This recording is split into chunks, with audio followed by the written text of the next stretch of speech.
Yeah.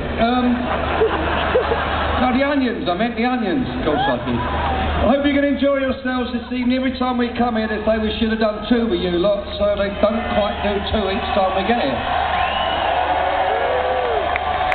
I think really they want me and Rick to lend them £1 or something, you know, we could do 2 with you lot if you were really nice, that sort of thing. And if you could do us a favour out the back, that sort of showbiz stuff. It's like, there's those onions again. I love those onions. You remember them onions like that?